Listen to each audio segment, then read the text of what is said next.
Here's the pitch. A line drive to center. This could be it. May's waiting. He's got it. The Giants win the pennant. The Giants have won it. The Giants are going crazy down there. The ground ball is short. This could be it. Fire has it. He takes his time. He throws. The Giants have won it. The Giants have won it, and it's a madhouse amount as you can expect. They go to the last day of the season to win it. Left field, back to the wall is Jeffrey Leonard, and let the celebration begin.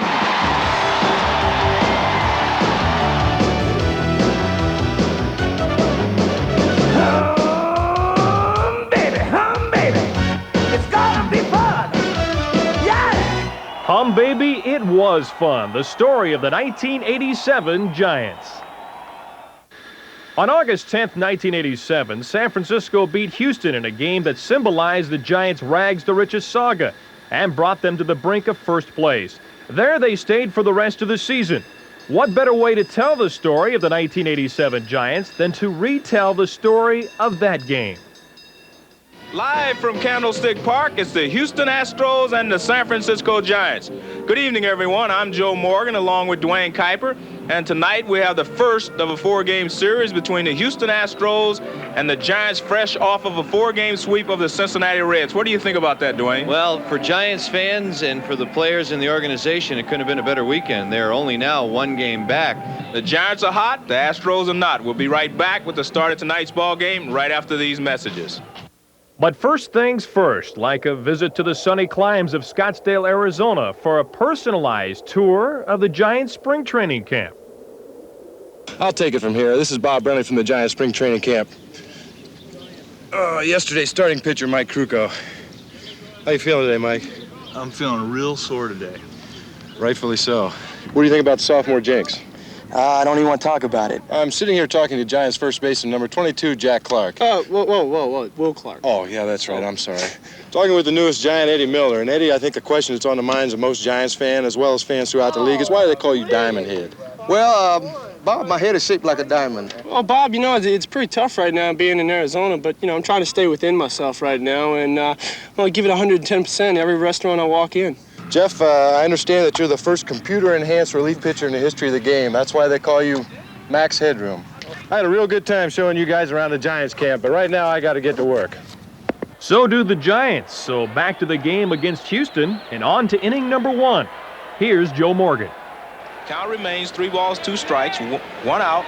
Runner at third. The Giants have the infield in. Lined into center field for a base hit. And the Astros take a 1-0 lead. You remember, Joe, on Friday night, the game started out similar to what's happening tonight, and Lacoste got a big double play, and consequently, that particular double play really helped in the first victory against the Reds. And that's exactly what the Giants are looking for here. It grounded in the hole. Nice play by Spire. Over to Thompson. Back to first, and that'll do it. There's the double play you wanted, Duane. All season, the Giants provided slick and dependable defense, sparked by Robbie Thompson and Jose Uribe. They led the majors in double play. One can have a dream, baby. 2 can make that dream so real. I don't think there's a better double play combination in our league. 2 can make that wish come true, yeah. I think Jose Uribe is the best shortstop in baseball. It takes 2, baby. It takes 2, baby. Me and you. We give a lot of credit to the pitchers. Our staff has been outstanding in getting the ground balls. If they don't get the ground balls for us, we're not going to turn them. The shortstop could be. There's one. On to first, they do it. How about that? It takes 2, baby. It takes 2, baby. Make a dream come true. Just take 2. Picture perfect. Me and you. They complement each other. They know what they can and can't do, and they're like 2 little kids playing together all the time, and they just have an outstanding relationship. While San Francisco's infield may add up to the perfect equation, the sum total after 1 inning in this game against Houston doesn't compute favorably for the Giants. Down 1-0, they're about to fall behind even more when Dave Dravecky makes Ken Caminiti an offer he can't refuse. Fly ball in the right field. Candy Maldonado goes back. It's over his head. Rounding third, coming in to score is Glenn Davis, and Caminetti goes into second with a double.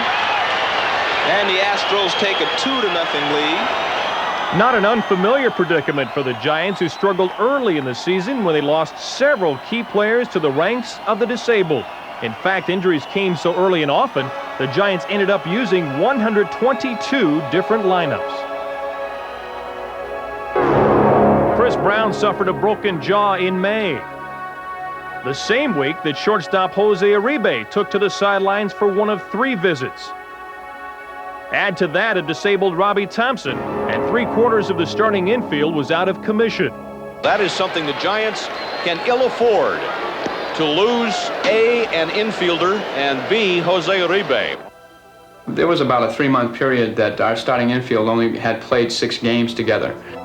All of which left the coaching staff in need of fresh troops. So enter Matt Williams, one of several AAA recruits who got an urgent call to San Francisco.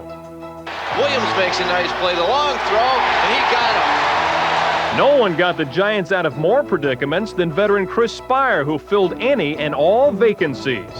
He's done such a great job. You know, when you play positions like shortstop and second base and third base, crucial positions as well as he plays them, it's unbelievable. Spire was truly for hire everywhere, but if his glove was hard to believe, his powers of inspiration were hard to ignore, the combination of which earned him the Willie Mack Award. Very seldom do I ever stand up and hold a team meeting. I try to do most of my leadership by example. In helping lead the Giants at the plate, Spire showed unexpected power with 11 home runs, including a 5-day stretch in May when he hit a pair of grand slams. Power is what the Giants could use right now against the Astros. We're back to the game, and San Francisco would like nothing more than to see the resting Hackman get back to action. Jeffrey Leonard is still on the pine. Though Leonard was bothered by injuries in the second half of the season, he figured heavily in the Giants' success with 19 home runs and 63 RBIs. There was no denying that Hackman was a true blue Humm-Baby. No, I like to go out there and play as hard as I can, as long as I can. And if that's being a Humm-Baby, then I'm on. In sparking San Francisco to a 16-7 April record, Leonard hit a smashing .354. Smooth and steady all season, he never went more than 2 consecutive starts without getting a hit. He's our heart and soul. He's our MVP right now. He's playing excellent baseball, both at bat and in the field. And then besides that, he's our team leader off the field. And, you know, if there's a Humm-Baby, it's Jeffrey Leonard. An all-star for the first time in his career, Leonard enjoyed his best season in 3 years, proving the fitting complement to cleanup hitter and slugging sidekick Candy Maldonado. I was fortunate that I was sitting behind him, and I could see a lot of things that he does. And when he does something good, you don't want to be left out. It's like, he did it, I don't want to let him go. Have no fear of that. After winning the right field job with a terrific 1986 season, Maldonado hit a career-high 20 home runs this year. He also became only the 4th San Francisco Giant to hit for the cycle. Candy drills it into the alley in right center. Leonard is around second. He will hit for third. He is being waved home. Candy hits for the cycle, drives in Leonard. With 85 RBIs in all, Maldonado showed a knack for getting the big hit. As if to say more hot stuff on the way, Chili Davis collected a career-high 24 home runs, while the Giants set a San Francisco team record with 205. A dandy switch hitter, Chili also set a National League record in this September game against the Padres when he cracked home runs from both sides of the plate for the 3rd time in his career. As for cracking the comeback code in this game against Houston, the Giants don't want to make any more concessions. But in the top of the 4th inning, the Astros are about to strike once, and then once more. Here's the 2-2 pitch. Caminetti gets into this one. Aldretti is going back. He's looking up, and this is gone, a home run. And this puts the Astros up in this ball game 4-0. For Roger Craig and company, a grim reminder of May and June when San Francisco encountered the worst of times.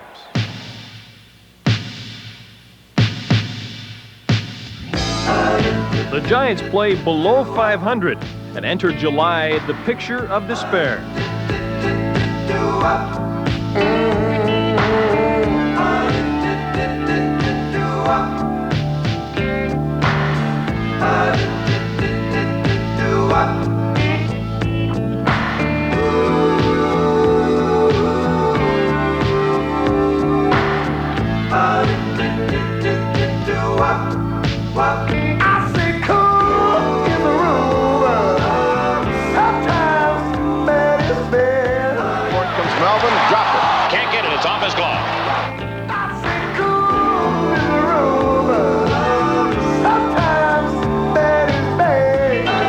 Oh, my goodness.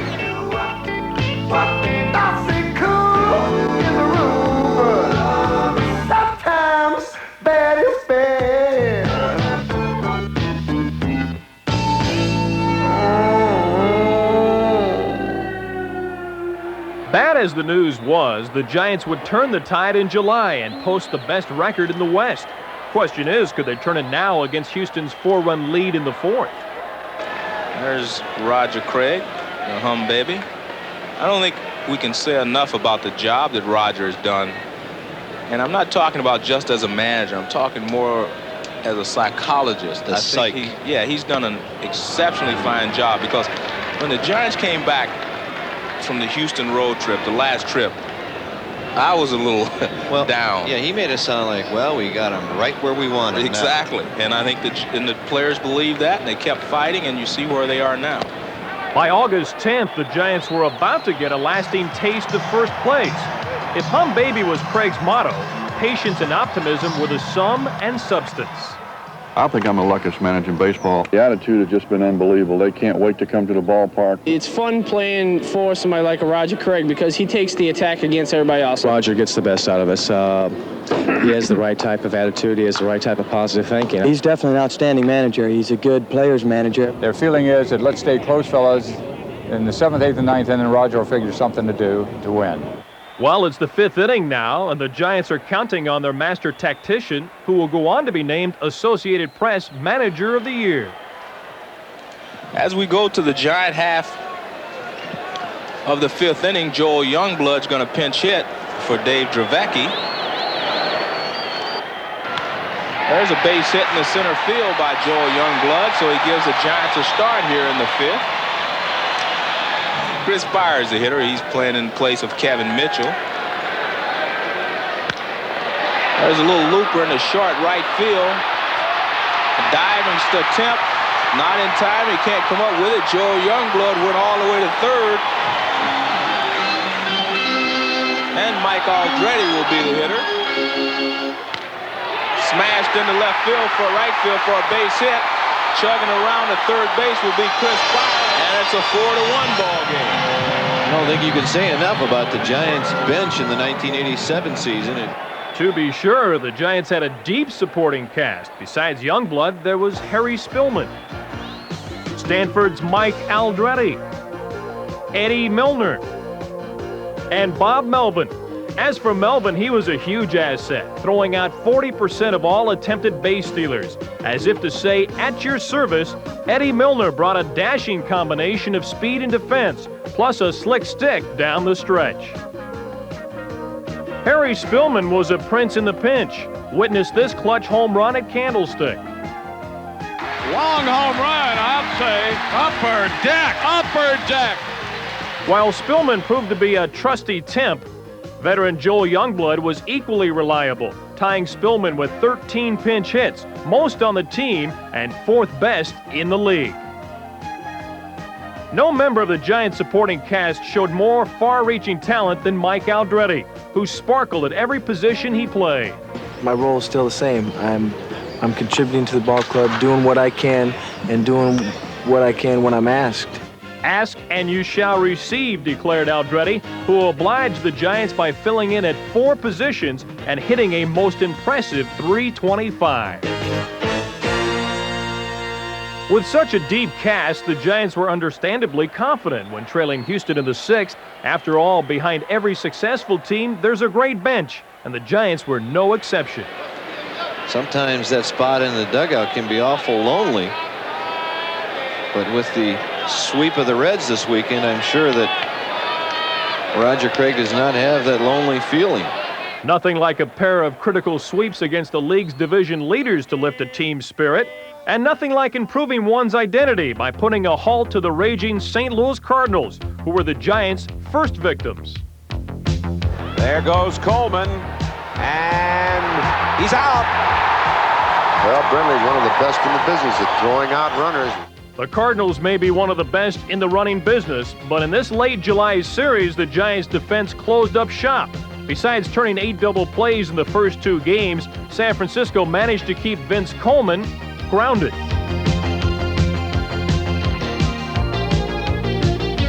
The Giants took the first 2 games, and then in the 10th inning of Game 3, Will Clark took to the seats.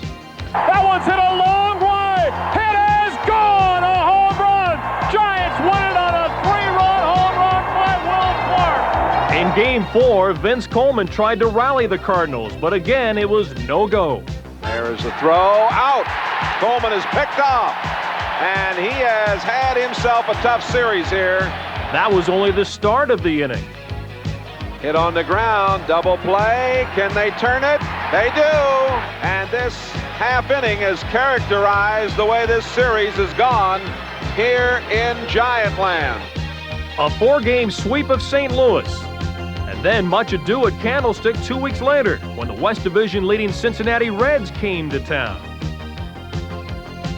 In the series opener, Mike Lacoste threw a 5-hit complete game victory, ending the Giants' 4-game losing streak and bringing them within 4 games of first place. For Pete Rose and the slumping Reds, more surprises the next day when a reactivated Candy Maldonado rediscovered his stroke on the very first swing. And a rocket to left field, and that kicks by Tracy Jones. Around third is Kevin Mitchell. Leonard to third. Maldonado to second. 2-0 Giants. The Giants went on to make it 2 straight against the Reds, and then in the first game of a doubleheader, Will Clark cracked his 6th home run against Cincinnati. It was also Clark's 4th home run in 4 days. As for the oncoming Giants, a sweep of the Reds, 1 game out of first, and about to pull far away from the madding crowd of the West. As for pulling off a small miracle against Houston, it was simply a matter of patience and opportunity. Len Davis. Davis is 2 for 2 with a single and a double, and he hits one down the line. Spire knocks down, long throw, got him. Getting the Giants into contention has been the sole occupation of President and General Manager Al Rosen. His efforts in bringing about the team's rapid resurgence earned him UPI and Sporting News Executive of the Year. As to Rosen's tried and true formula, it's simply a matter of trading and more trading, all of which he does with a simple philosophy in mind. The other general manager feels like he got what he wanted. We feel like we got what we wanted. What the Giants got was pitching. Dave Dravecky and Padre teammate Craig Lefferts arrived in early July. The same trade brought infielder Kevin Mitchell, who promptly offered his long ball services. Mitchell joined the Giants at Wrigley Field, where he doused the Cubs with a shower of power. Fly ball deep left center field. That ball is way back, and Kevin Mitchell has homered in his first at-bat as a Giant. He has hit another 2-run home run. Al Rosen, you're a genius. A modest appraisal, it seems, for in snatching up Kevin Mitchell, the Giants filled a big void at third base and got a bat that produced heartily since Mitchell's arrival in early July. In trading for Dave Dravecky, San Francisco immediately bolstered its pitching staff.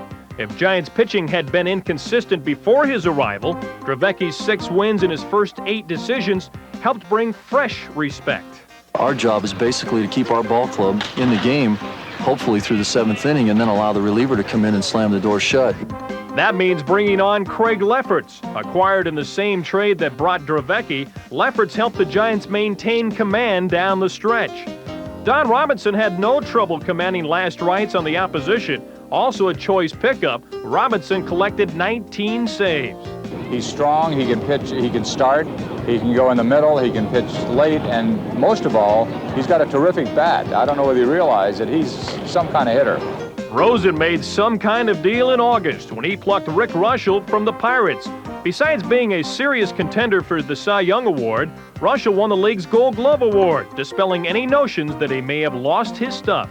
Every game I start, I go out there with the idea that if this is my last game, I want it to be a good one. And Russell with a shutout and a two-hitter closes out the game with his 12th complete game effort of the year. With the Giants reaping immediate benefits, there was no doubt that the best laid plans of Al Rosen had the team on the right course. He wants to win. He's doing everything that he can to help, and I think that definitely has to give the players a little added push. You know, I can't say enough for the trades that Al Rosen made because he made them at the right time for a pennant contending team. There's a lot of other ball clubs that wanted these players, and for them to pull it off, it's got to be the coup of the year. And I always say the most valuable player on this club is Al Rosen. Rosen prefers to give that honor to Giants owner and chief architect Bob Lurie. Bob Lurie should get even more credit than Roger Craig and myself. At no time has he ever questioned the reasons. He has just wanted us to bring him a winner. The Giants would love to bring San Francisco a winner in this game against Houston. It's the top of the 7th. They're trailing the Astros 4-1. And Scott Gereltz is on in relief. Here's the 2-2. Darwin swings and misses, so he strikes out. Standard fare for Scott Gereltz, who led all National League relievers with 127 strikeouts. On a staff that featured that not-so-standard pitch, Gereltz provided a traditional touch as the Giants' hard-throwing right-handed stopper, who held opponents to a 192 batting average. Also sparking the Giants to the best ERA in the league was Mike Lacoste. Splitting time between the rotation and the bullpen, Lacoste collected a team-best 13 wins. A smash back to Lacoste and a double play. After twice undergoing arm surgery, the first time in 1984, Adley Hammaker enjoyed a hearty comeback season in which he won 10 games. Kelly Downs lent his services both as starter and reliever. The result, 12 wins, and reason to believe Giants pitching has a rosy future, especially if Mike Krukow is proclaimed healthy once again and returns to 1986 form when he won 20 games. As for making a comeback in this game, time is running out on the Giants. And we got a pretty good crowd, Joe, and I think it certainly helped that the Giants swept Cincinnati over the weekend.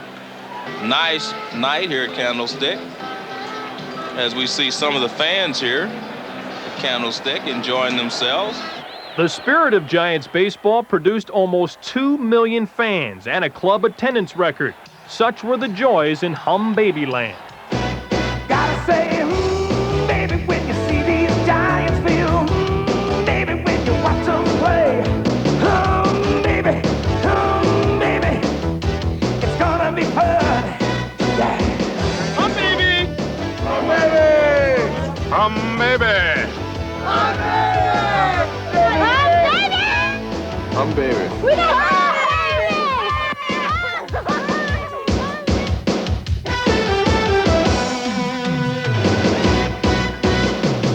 Humm-Baby is great baseball, great attitude of a team. I think it's phenomenal, and I think it's wonderful. Awesome. Everybody is trying to win for the Giants this year, and they're doing it. They're winning. That's Humm-Baby. Humm-Baby, it's gonna be fun. Yeah. If the Giants ever needed their Humm-Baby brand of optimism, it was now in the bottom of the 7th. The Astros still lead 4-1. San Francisco's only run came in the 5th, and since then it's been more like ho-hum. So, hoping to put the Giants on the comeback trail, Eddie Milner leads off. And Milner drives one into right field. Is it fair? Is it foul? It's gone. A home run.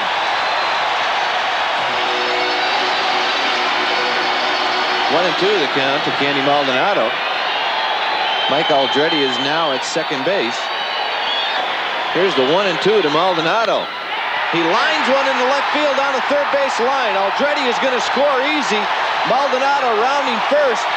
He is heading into second with a double. It's now a one-run ball game. And here comes the natural, Will Clark. There's no hitter San Francisco would rather have up in this situation. After all, when the Giants need instant runs, Will Clark is the natural choice. A bundle of talent, the 23-year-old first baseman lived up to top billing in only his third season of professional baseball.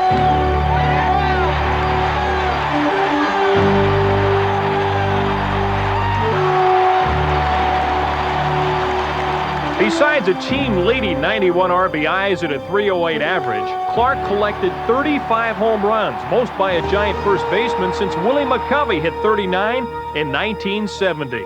When it comes to Will Clark, one nickname is one too few. Well, here's the natural, Will the Thrill. Bob Brenly came up with the nickname Will the Thrill, and it's pretty much stuck. Everybody just calls me Thrill now. That is amazing. He's hit 8 home runs in the last 12 games. You know, when them pressure situations come up, you definitely want the bat. Fastball grounded up the middle, base hit to center field, and the ball game is over. As long as I do something to help contribute to a team win, it's fine with me. Ground ball, a nice save by the first baseman. Holy cow. Will Clark saved the ball game. Boy, he's something, isn't he? Will Clark has been hot all day. You know, I want to be a perfectionist. I want to get a hit every at-bat, and if I don't, then I get a little mad at myself.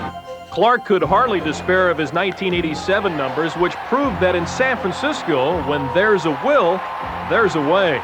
Though Clark failed to get a hit in the 7th inning against Houston, the Giants might still have found a way to beat the Astros. They've cut the deficit to 1 and are still batting in the 7th. Could a picture-perfect comeback be in the works? Stand by as the Giants have a chance to tie it up.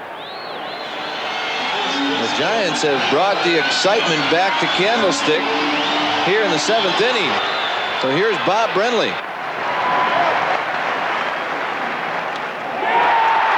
Brenly hits a fair ball down the left field line. Maldonado scores. The game is tied, and Brenly's going into second with a double. How about that? A sudden reversal of fortune. But as Mr. Brenly and his sidekicks know all too well, keeping things balanced is ever so important in this game. Still, there's no denying that when a team is winning, players can get to feel loose, very loose.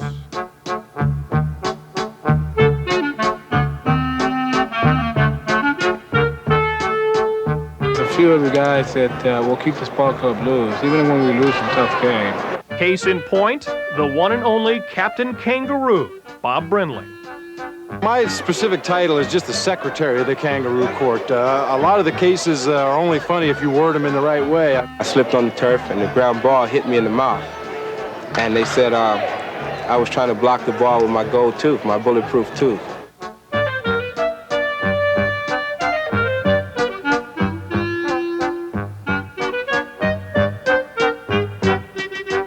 So much for fun and frivolity.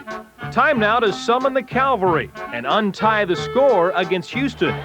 But first, it's the top of the 8th, and San Francisco must hold the Astros in check. And that'll bring up Billy Hatcher. Hatcher's 2 for 3 in the ball game. He smashes one off of Scotty Garrelts, and he may get a double out of it. He's going for 2, and he'll make it. And that'll bring up second baseman Bill Dorn. He has 1 RBI in the ball game already, along with 1 base hit. Scotty fires, and there's a line drive to the left, right center field. It's going to drop for a base hit. Hatcher's going to come in to score, and the Astros are going to take a 5-4 lead here in the 8th inning. It ain't over till it's over, Joe. This season, truer words have never been spoken in San Francisco.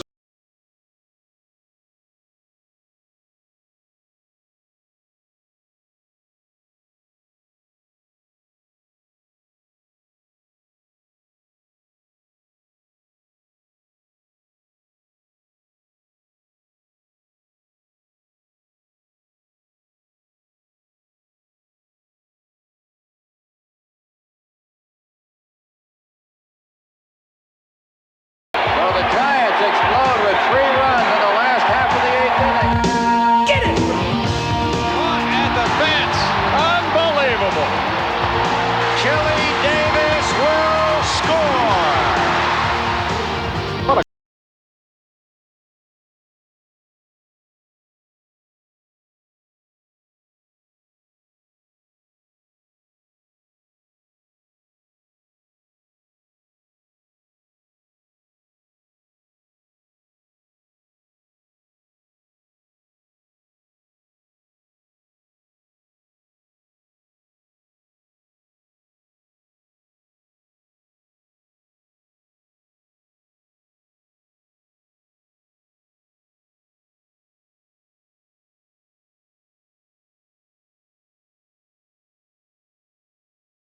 certainly not over for the Giants, even though they have only 3 more outs. We're going to the bottom of the 9th, and the Giants need 1 to tie and 2 to win. Andy Maldonado's leading it off. He'll be followed by Will Clark. Here's the payoff pitch. Fastball hammered deep to the field. Back to the fence, and it's gone.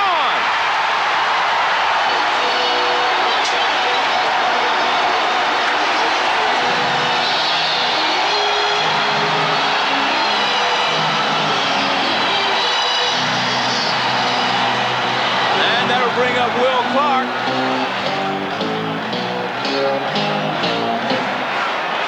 2 balls, 1 strike to Will Clark. Fastball, and it's all over. It's all over.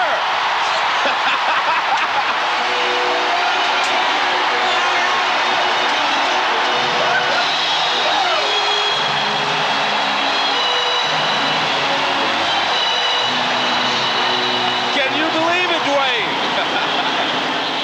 Just another ho-hum day at Candlestick Park. 2 comebacks, 2 bottom of the 9th home runs, and now 9 straight wins at home. The Giants were surging all right, and by the middle of August had all but eliminated the last of their rivals. Little wonder pennant fever was boiling over in San Francisco. Ralph Barbieri here, backed up with callers on Sports Phone 68, and I gotta tell you, in all my years in the city, I've never seen a phenomenon like this. This has probably been the busiest day we've ever had.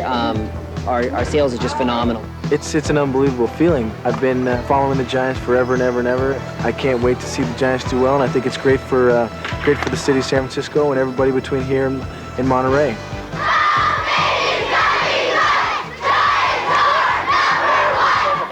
By late August, San Francisco was all alone in first. There was no place Giants fans would rather be. I'm just thrilled. I'm happy. I couldn't be happier.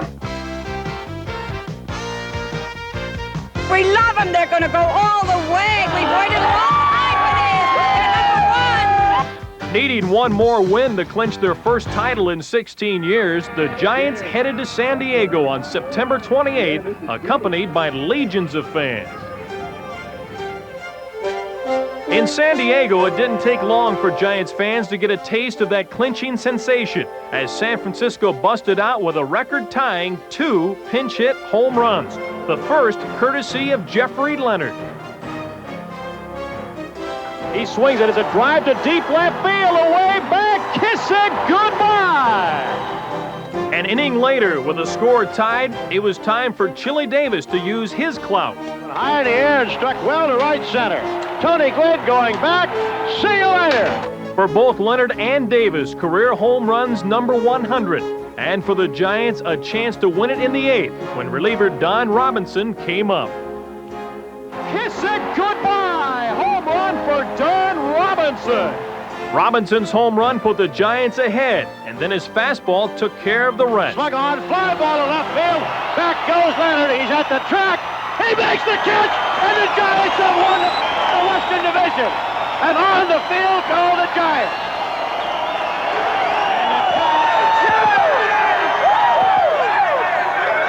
This celebration was especially gratifying to Al Rosen and Bob Lurie, who engineered the Giants' rapid rise to championship status.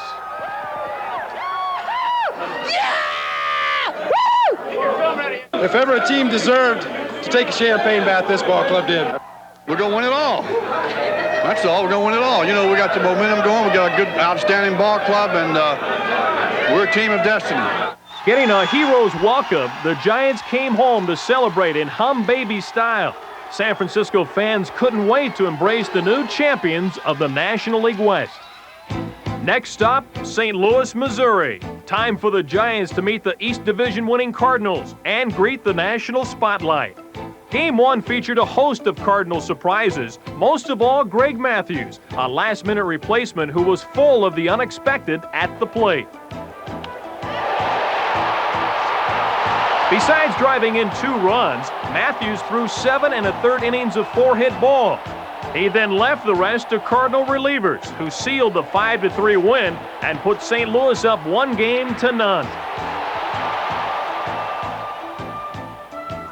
In Game 2, just in case anyone thought the Giants might have left their hearts in San Francisco, Will Clark proved otherwise. towering drive to right field. Back goes Oquendo on the track, at the wall, gone. The spirit of St. Louis sank even further when Jeffrey Leonard came up. Another drive to center. McGee going back to the track, at the wall, and it is gone. A 3-run margin was more than enough for Dave Dravecky, who stymied the Cardinals. And facing only 30 batters all game, Dravecky two-hit St. Louis as the Giants evened the series at 1 win apiece and sent the Cardinals scrambling for more offense. For Game 3, there's no place the Giants would rather be, back at Candlestick and humming on the home turf. For starters, San Francisco scored 4 runs in the first 3 innings. And that's whacked into the left field corner. Will Clark contributed to the early windfall with an RBI single. Then, for the 3rd time in 3 games, St. Louis got hacked by Jeffrey Leonard. And he's hit one to deep left center, and look out now, if it's gone, it is gone. The Giants had a seemingly comfortable 4-0 lead, but then Leonard took a nasty spill, and so did San Francisco. The balance suddenly shifted from the Giants to the Cardinals. St. Louis scored 6 runs in 2 innings and took the lead. Where everything had gone San Francisco's way early in the game, it was now all going to the Cardinals. And despite the absence of Cardinal stars, St. Louis held on to win 6-5 and go up 2-1. In Game 4, the Giants rebounded from their exasperating loss with equal parts pitching and defense. Mike Krukow supplied the pitching while his friends took care of the defense, which meant turning 4 double plays. Cardinal offense screeched to a halt after St. Louis scored 2 early runs. Then, en route to series' most valuable player, Jeffrey Leonard used clutch mechanics to make playoff history. And he hits a fastball in the air to left field. Coleman going back to the track, to the wall, leaps in the air, it's gone, home run. For Hackman, a record 4 home runs in 4 straight games. And for the Giants, still more clout from Bob Brenly, whose insurance home run left a 4-2 lead safe and sound in the hands of Mike Krukow. Ground ball to Robbie Thompson, to Uribe, to Clark. That did it as the Giants tied the series 2-2. Still in San Francisco for Game 5, the picture took on a decidedly different look. Seems neither the Cardinals nor the Giants knew if they were coming or going. By the end of the 3rd inning, the score changed 4 times. The last coming when Kevin Mitchell retied the score with the Giants' 9th home run of the series. Mitchell's blast made it 2-2, but the Giants weren't through. Jose Uribe also figured big in San Francisco's offense, which added 4 more runs in the 4th.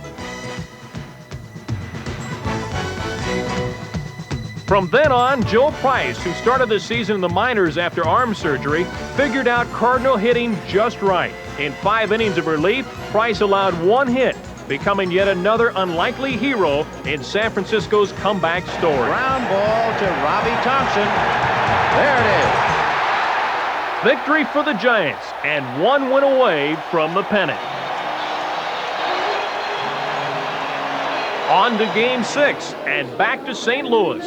Good morning, gentlemen. Morning, Mr. Leonard. Friendly greetings to the Giants were short-lived. Once they got to Busch Stadium, Cardinal fans flashed a different message. No matter how you spell it, the Giants were on enemy turf. And no matter how you look at it, they were in trouble. A botched play in the 2nd put Tony Pena on 3rd. Then moments later, fly ball to right field and pretty shallow to the line. Maldonado makes the catch, and Pena is going to come. The throw to the plate, he is safe. From then on, starter Dave Dravecky restored order. He didn't allow a run for 6 innings while striking out 8. But John Tudor did him one better. He shut out San Francisco into the 8th inning and then gave way to his trusty bullpen, which put the finishing touches on the 1-0 victory and brought the series to Game 7. One last chance for both teams. In the finale, Cardinal pitching continued to squash San Francisco offense, holding the Giants scoreless for a record 22 innings. The hitting that had been so lively in the first 5 games fell silent, drowned out by the agonizing sound of Jose Oquendo's bat in the second inning. A drive into deep left field. Back goes Leonard. Gone! A 3-run home run for Oquendo and a crushing blow for the Giants, who were shut out 6-0 as St. Louis won its 3rd pennant in 7 years.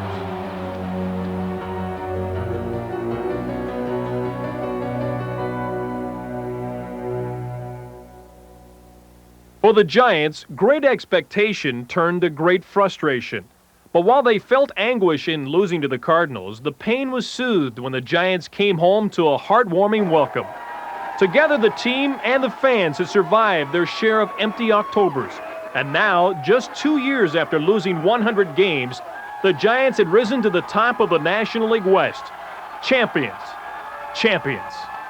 They've inspired me all summer, all season long, and we're just going to keep this thing going for next year. We're going to look at everything positive during the off season. We come back in spring training, ready to roll in 1988. If the dream hasn't been realized yet, the Giants and their fans know it's in the making.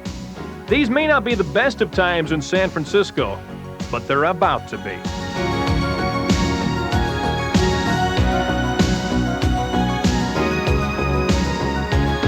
Looking in your eyes, I see a paradise. This world that I found is too good to be true. Standing here beside you, want so much to give you this love in my heart.